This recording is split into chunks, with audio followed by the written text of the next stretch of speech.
Foule d'arriver ou est-ce que vous pariez sur un succès concernant cette mobilisation et manifestation? Moi, j'ai toujours pensé qu'il y aurait des militants.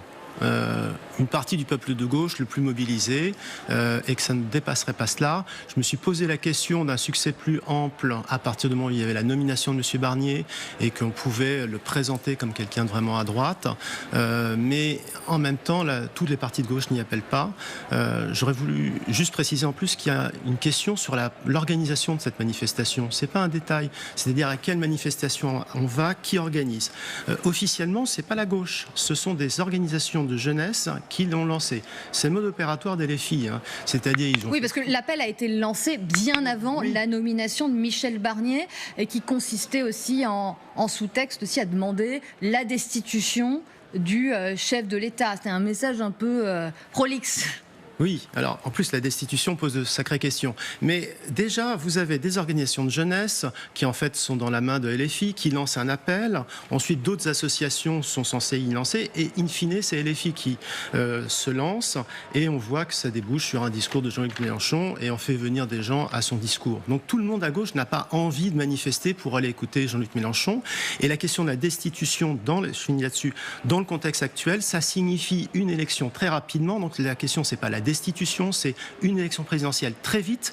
Et donc, là, effectivement, Jean-Luc Mélenchon aurait encore ses chances de représenter toute la gauche, mais Marine Le Pen aurait encore plus de chances de l'emporter. Jean-Luc Mélenchon qui parie très clairement, en effet, sur une élection présidentielle anticipée. On en reparlera. Laurent Fragerman, vous êtes toujours avec nous, je le dis, sociologue et historien, spécialiste des mouvements sociaux. On évoquait tout à l'heure, avant de se quitter, ces panneaux, ces écriteaux, appelant notamment à la destitution du président de la République, opération qui n'a vraisemblablement aucune chance d'aboutir. Mais Arlette le disait assez justement, le fait que ça imprègne le débat public.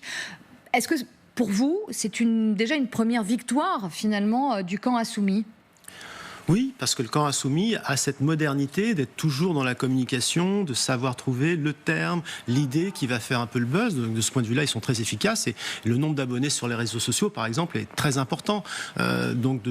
C'est assez logique et cohérent. Je dirais que, par contre, du point de vue de la continuité historique, les insoumis essayent de prendre la place du Parti communiste français, celle qu'il occupait dans les années 50, 60, 70, et donc, effectivement, de s'appuyer sur la rue, sur les mouvements sociaux pour développer sa politique. Donc ça va être un bon test quand même, de voir si aujourd'hui, à Nantes, ils n'étaient pas très très nombreux. Après, c'était dans plus de 130 villes, cet appel à manifester, mais de voir, de jauger finalement combien aujourd'hui les Insoumis et plus largement le nouveau Front Populaire, à l'exception des socialistes, arrivent à réunir.